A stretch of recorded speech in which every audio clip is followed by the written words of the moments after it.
right, welcome to Making Baby Food, Method to the Madness, because believe me, there is some method to this madness. All right, so first I came up with a whole bunch of different recipes that I might want to try, and then I made my long shopping list. And I also wanted to see what flavors and spices babies could eat, because you never know, just to be safe. I also checked to see which ones went well with the different meats. And as you can see here, I have all my packets. I have them categorized as reds. I have my oranges.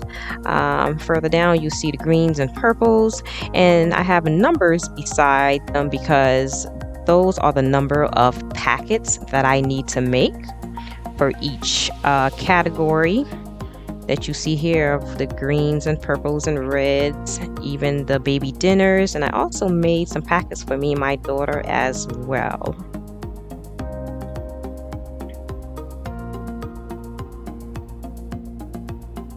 All right, and if you look here, I have the apple, strawberry, beet, and bell pepper recipe. And to the left, I have it as just a single serving.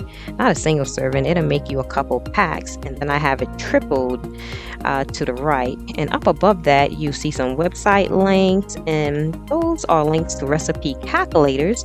And what those do is calculate all the nutrients in your recipes. But I'll talk a little bit more about that in a minute. And I also measured everything in grams, as you can see, because that's just the way that I did it. All right, so here are the different websites. You have Sparks People, happyforks.com, and nutritionvalue.org. And like I said, you can go to these different websites. Each one is different. The reason why I used 3 different ones, because sometimes it didn't calculate everything that I needed. So I went back and forth between the 3. But it tells you all the nutrients in your recipes, from everything from calories, proteins, all the different vitamins. So you would just need to go to the website. This one is the sparkspeople.com, and you can type in whatever food, and it will bring up so many different types of listings of that food, whether it's fresh, is it organic, what kind, sometimes what company. Like here's apples, like it'll actually, is it gala apples, is it this kind of apples, is it this or that? I mean, it tells you everything. And here are some of the products and tools that I use, and I think I'll do a separate video about these as well. Mainly just baby food pouches, like the baby Brezza pouches and the Yaya pouches. And I also wanted to mention the baby food jars and the little baby food trays. I love those little trays. They're like little rubber trays. So cute. So handy. Those are by Newbie. And here is all the yummy food that I bought. Look at that. All the yummy food that has to be washed and cut and cooked and then pureed and into the packets. And I tried to buy organic as much as I possibly could.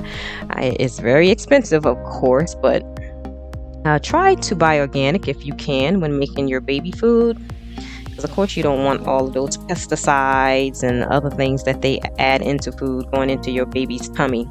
All right, and here is where I say goodbye. Here is the labels from some of the baby food that I had, and I kept some of them because I wanted to look back at them, just to look at the recipes and make sure that I was on the right track. But you don't even need these because the recipes are so simplistic. You can just kind of wing it. But I kept a lot of the ones that my baby liked, that way I could be sure to mimic them. But here is where I say goodbye. It was nice and it was fun, but not for my pockets. So goodbye and farewell. So after he eat these, there will be no more baby food in my pantry. Yay! Alright, so here's my handy dandy scale, which I use for not only making baby food, but also my skincare products and things like that. And here's my new mixer. I bought another Farberware. I love that little thing. And I'm gonna have my big mixer.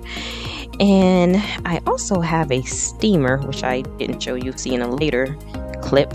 So on to sanitizing. All I did was use dish detergent and bleach, and I'll try to link the document that I used. It was a PDF document on how to sanitize, or how to properly sanitize everything with bleach. I'll try to link that in the description.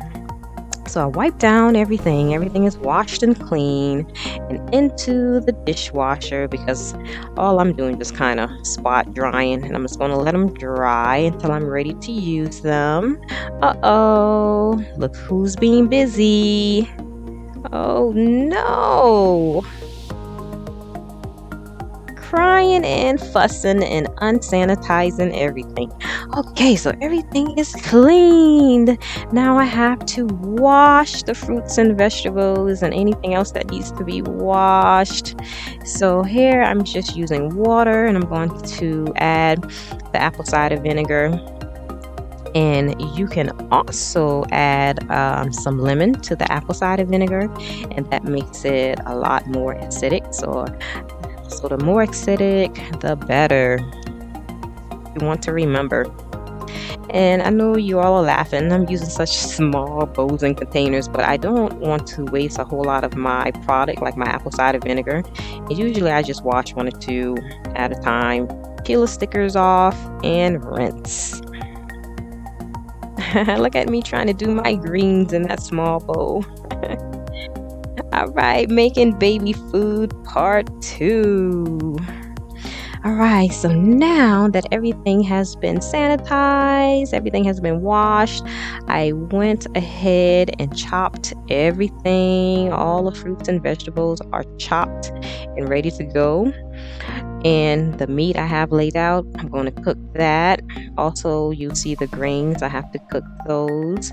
But everything is ready to go, nice and clean and ready and chopped. Yummy.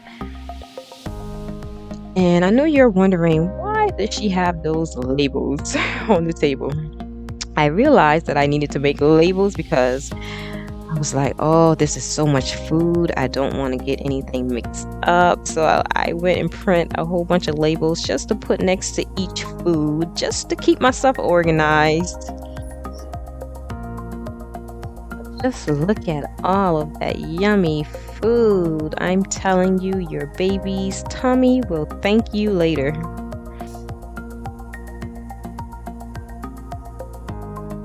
And you don't have to make a whole bunch of baby food at one time.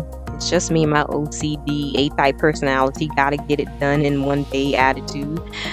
So I did over probably 12 recipes, but this project is not for the faint of heart, believe me. Just do maybe 1 or 2 or 3 a day and you should be fine. Because I started this project about 10 o'clock in the morning, and I didn't get finished until maybe 4 o'clock in the morning the next day. So on to cooking. Here I go cooking the kale. I also have my pasta and the chickpeas, and here are some yummy beets ready to be cooked. Here are the sweet potatoes. Now see, here's my steamer with the zucchini and spring squash. Here are the meats. And then it's on to some blending. So here I'm just getting ready to start all of the blending.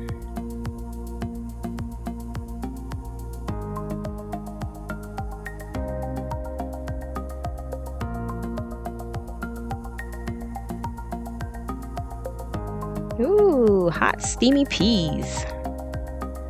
All right, and you will quickly see how day becomes night. Oh, there it go. Like I said, I started this at 10 o'clock in the morning. I didn't get finished until the next morning. Can you believe it? So I had to cut on all my lights, even the underlights. Here is all of the food ready to go, all blended. and all cooked. See the meats, they are cooked and ready. So I have everything blended, and I didn't leave everything out on the counter all day. What I did was put them back in the refrigerator. I only took them out just for pictures and video purposes. So yeah, make sure you don't leave your food out on the counter all day, especially if you're making a whole bunch of these purees like I did. You want to stick them back in the refrigerator until you're ready to use them. So yes, here is all of the purees. Everything is ready to go.